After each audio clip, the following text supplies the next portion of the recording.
Hi. Okay. So, what are this guy's credentials? I mean, I feel a voice saying, like, okay, who is this guy? Some guy's going to come to our house and we're going to be honest about stuff? Like, what's that all about? Who is this guy? I mean, we're going to get on a video with a guy that we don't even know and we're going to have family honesty time. That sounds pretty weird, you know? So, all right, what's my credentials? Hold on. You're going to get some real details about my life. Okay. My credentials, I've written this down. I'm kind of taking notes. Um, my credentials are rather intense.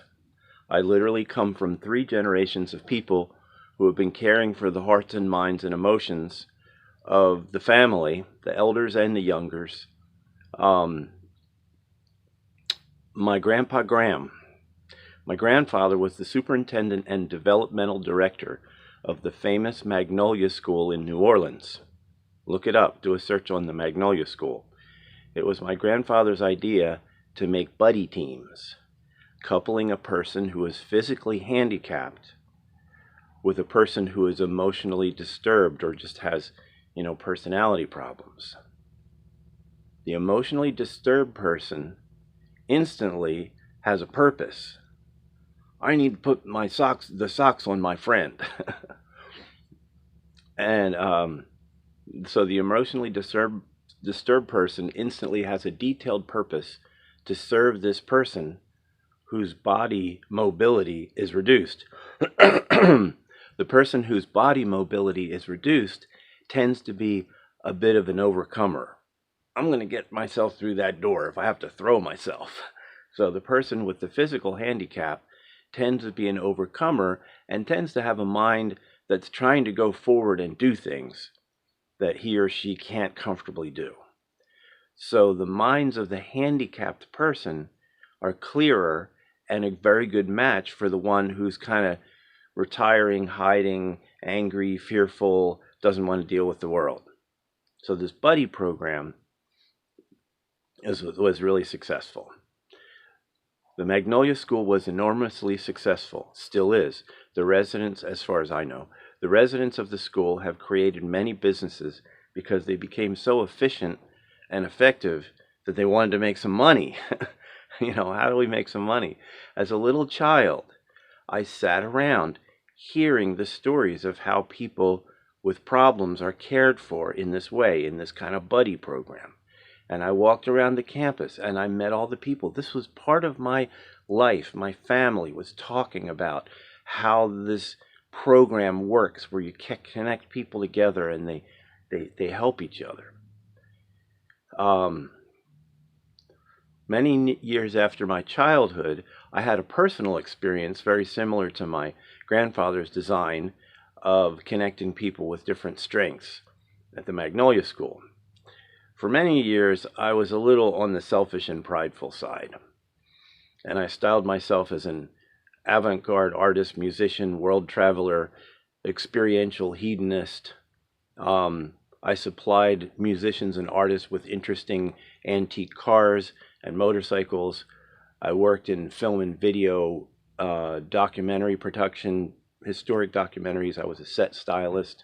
I would decide what cars would go on the street and what cereal box should be in the scene with the kitchen. I'm really into history and interesting old stuff. I worked in corporate sales for Catalina Yachts and for a fine graphic design and printing company. I worked in all kinds of high-end food service in San Francisco and New York and Philadelphia, and so I was, I did a lot of interesting, fancy stuff. Um, I discovered to my amazement that when I spent time with people very unlike me, whose interests were far different, I found that their perspective and insight on my life was really effective. I was hanging out with people that were very much not like me. I spent time with them, and I actually had a lot more efficiency in my life because their perspective was different than mine, and I was applying things that I wouldn't usually apply. So I realized that I was blinded by my own preferences. I began receiving some remarkable counseling and guidance from these people that I had once brushed off as uninteresting or a lesser character than myself. Um, just like the crippled guy getting help from the emotionally disturbed guy at my grandpa's special school. I learned that if you actually make the effort to spend time with people that are different than you, their strengths actually get to be applied to your life a little bit. If you just hang out with one little peer group and one little posse, your mind actually may stay very small and very, unwise in some ways. So, that was my grandfather. He, did this whole thing. He became famous because of this buddy system. And that was a part of my life as a little kid, thinking about how people can be more successful. So then my grandmother was a remedial reading teacher. She quietly sat and listened to children and to adults read aloud. It takes a lot of patience, it takes a lot of time, it takes a lot of encouragement to help a person read words and to form a sentence smoothly as they're reading through a little book. My grandmother was also a ceramics artist. She had her own kiln and all of these beautiful molds and things, and she could fire up special things, and then they had to get painted. And so my grandmother was a ceramics artist, and she spent a lot of time with children and adults, helping them in the quiet and peaceful task of making and painting ceramics to beautify the home. And my grandmother was very patient with distracted and hyperactive children. So I saw my grandmother being like a gentle guiding force when I was growing up as a child. Audrey and Alfred Lintner, these are my parents who raised me. I actually am from a different father than Alfred, but Alfred adopted me in the womb and raised me as his own son.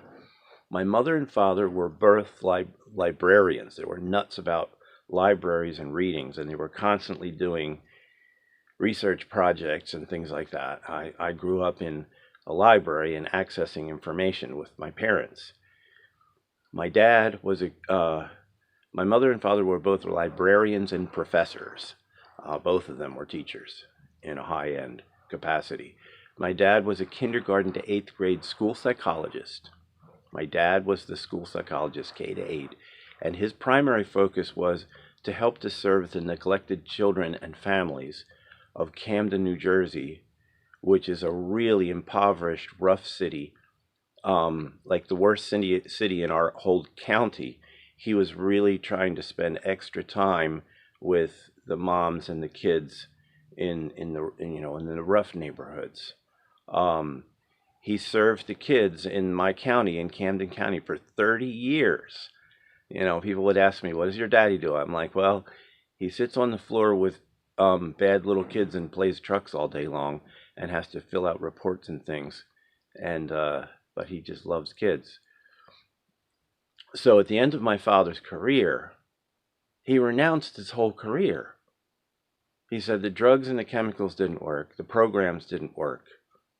The only thing that worked is if there was a caring person applied to the needs of the child and the family, because it's always a need of child and family and what the family's doing. He said, basically, I studied for 15 years at Temple University Night School to get my doctorate. And in some ways, it was just a waste of time that took me away from my children. So his doctorate got him the position as child psychologist. But in the end, at the very end of his whole career, he was not very pleased with the outcomes of the whole, psychology structure.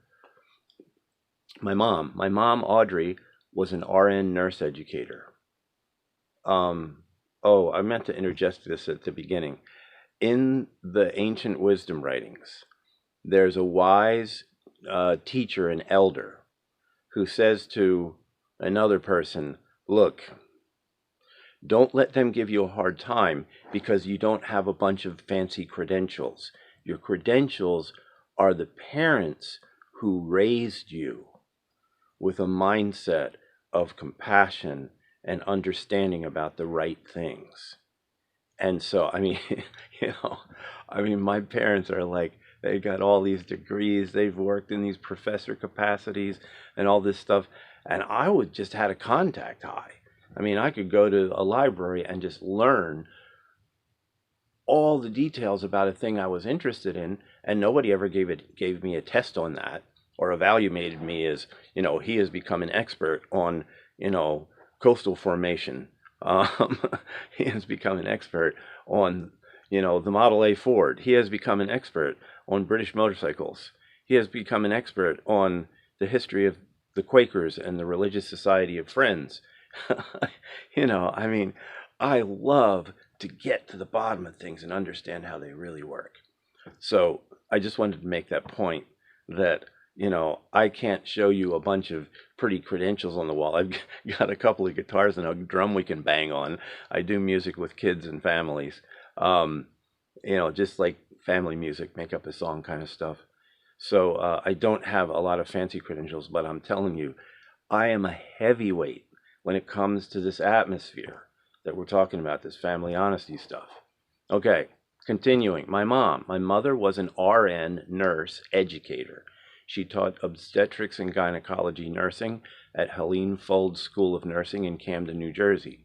Later, she became a juvenile psychiatric nurse at the big city hospital, Hahnemann Hospital in Philadelphia, taking care of children who had been dumped out of families and turned into wards of the state. They were, you know, under the state control. And those kids had quite a few mental and emotional troubles. And my mom loved working with these kids. At the height of her busy nursing career, my mother went to a seminary to learn Greek and Hebrew because she felt like she wasn't learning enough in church and she wanted to understand more. So in that time, she also sponsored 150 Vietnamese, Cambodian, Hmong, and Laotian peoples after the Vietnam War.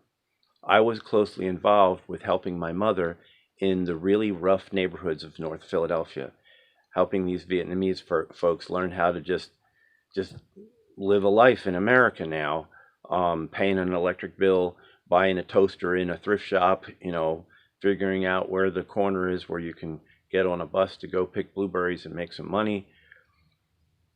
So I was very involved with my mom, who had sponsored all these refugees.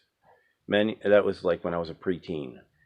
Many of the people in our suburban New Jersey neighborhoods would threaten my mother with these warnings. They would say, "You're going to be shot in those neighborhoods. Don't go in there. You're crazy. Your car's going to be stolen." You know, they were just terrified that mom was going into these rough neighborhoods in Philadelphia. They were afraid of the bad neighborhoods in Philadelphia. My mother was not. She was not afraid. Okay, then when I was 40 years old, I met my biological father, and the parade of professors continued. It's like, you know, I got these professor types and, you know, studying and teaching types all over me. My mom said, "You come from a lineage of 5 generations of teachers, and your great-great-grandfather was a one-room schoolhouse teacher in Friedens, Pennsylvania." Elbert Victor Bowden. I met him when I was 40 years old. He's my physical biological dad. What a guy. Professor Emeritus of Appalachian State University. The guy is a world-famous economics professor and a writer of 7 college textbooks. Bert Bowden was an uncommonly great teacher. All of his students were amazed with him. He's a man who offered commentaries at many World Economic Summits in Poland and Australia and many other places around the world. And I met that man, my birth father Bowden, for the first time when I was 40 years old. And I mean, you don't really need to hear all these details, but I just want to tell you about my life. I discovered that my dad, my physical dad, has a lineage from Scotland, which is just like my mother. It's Clan Graham and Clan Bowden. The true and consistent evaluation of Scottish peoples is they have a tendency towards being very insightful and very courageous. Insightful and intelligent, courageous and bold. For those who have had a measure of understanding about the ancient northern and southern kingdoms of Israel, there are many indicators that influential Scottish people come from the lineage of the 12 tribes of Israel, specifically Levi and Judah. I spent 24 years recently in a very focused observation of the church atmospheres in North America. I was very against Christianity. I was very against religion for a long season of time, perhaps 25 years, and I was a functional atheist. And I discovered one thing in all my tours of many different church atmospheres, and I studied High Church Episcopal. I wasn't going to join any of these churches, but I felt like I really wanted to see what this stuff was all about. I studied High Church Episcopal. I studied little storefront churches that were charismatic Pentecostal with miracles. And I discovered a lot of, I ended up starting to read through the early church writings, and I discovered one thing in all my tours of many different church atmospheres that was grossly missing: family honesty times. I discovered that the earliest disciples of Jesus of Nazareth, for the first 300 years, these people were outlaw religion. They were killed, they were slaughtered, thousands and thousands of them. The earliest disciples, for the first 300 years at least, had this practice. Every time they came together, they would admit faults, they would question their fears and their lifestyle, and they would cheerfully focus on clearing their conscience. Because of the mercy and grace of God, just clearing your conscience was the first and most important thing. And they would clear their conscience and talk about stuff before doing any prayer, before doing any worship, and before doing any nice teachings. Now, again, I was not interested in joining any forms of Christianity whatsoever. I was just there to observe, because of a strange and shocking transition that had happened to me personally in my life in April of 1994.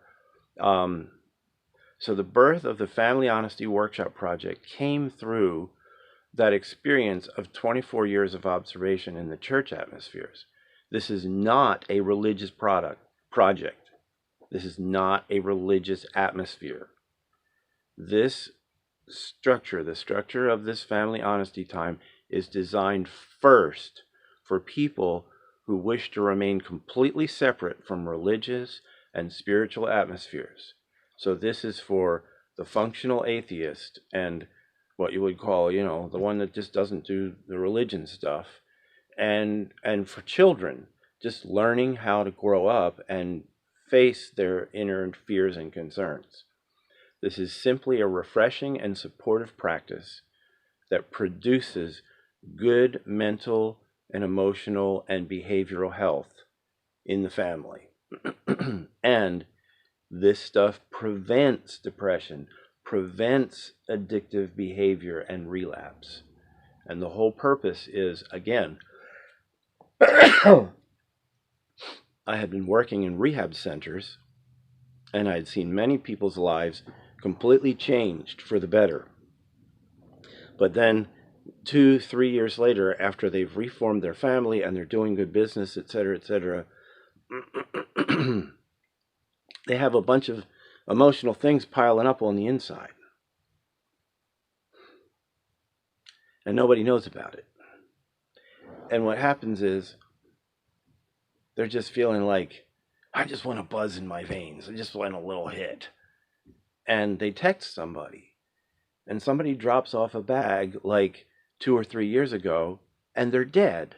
They're dead in the bed next to their 4-month-old baby, 4-month-old child.